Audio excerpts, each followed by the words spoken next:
Hello बच्चों, चलिए प्रश्न पढ़ते हैं। उस वर्ग का समीकरण ज्ञात कीजिए जो बिंदु 4,3 से होकर जाता है और जिसका केंद्र -3,2 है।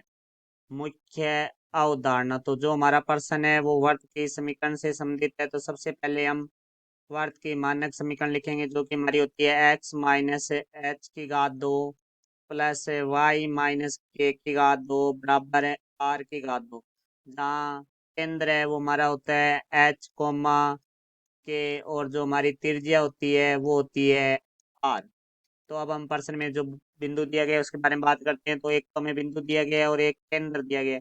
तो देखो, केंद्र हमें दिया गया है -3,2। तो यहाँ से हम तुलना करेंगे केंद्र से, तो एच का मान आ जाएगा हमारे पास -3 और के का मान आ जाएगा हमारे पास 2। तो कि हम वर्ग की जो मानक समीकरण है उसके अंदर रखेंगे।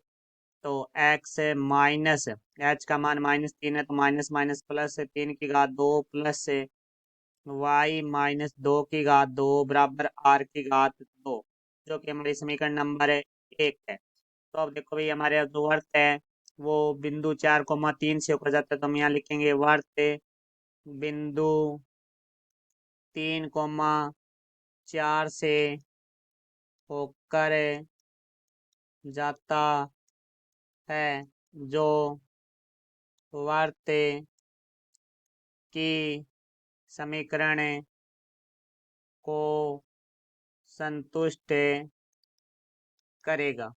तो देखो भाई, जो हमारा बिंदु है वो क्योंकि वर्त से होकर जाता है इसलिए वो वर्त की समीकरण को संतुष्ट करेगा। तो बिंदु था हमारा 4,3, तो x का मान हमारा 4 होगा और y का मान 3 होगा। तो हम इस समीकरण में रख देते हैं जो कि हमारी समीकरण नंबर 1 है। तो x की जगह मान रखेंगे 4, तो 4 प्लस 3 की घात 2 प्लस y की जगह हम 3 रख देंगे -2 की घात 2 बराबर r की घात 2।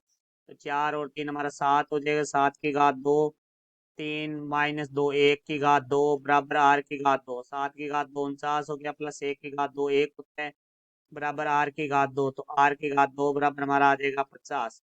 तो r की घात 2 का मान समीकरण 1 में रखने पर, तो देखो भाई, हमारे जो समीकरण नंबर है 1 है इसके अंदर हम r का मान रखेंगे तो हमारे पास आ जाएगा x प्लस 3 की घात 2 प्लस y-2 की घात 2 बराबर है 50। क्योंकि हम जानते हैं a प्लस बी की घात 2 बराबर होता है a की घात 2 प्लस बी की घात 2 प्लस 2ab।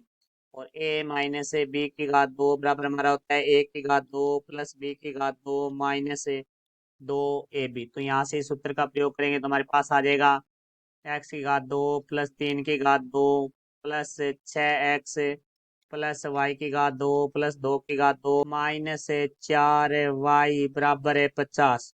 तो यहाँ से अब हम पहले x की घात 2 और y की घात 2 वाले पद लिखेंगे। तो x की घात 2 प्लस y की घात 2, फिर हम x और y वाले पद लिखेंगे तो 6x माइनस 4y, फिर हम अचर पद लिखेंगे 3 की घात 2 9 होता है, प्लस 2 की घात 2 है वो हमारा 4 होगा, प्लस का 50 है बराबर से दूसरी तरफ बाईं तरफ आके माइनस का 50 हो जाएगा बराबर है 0।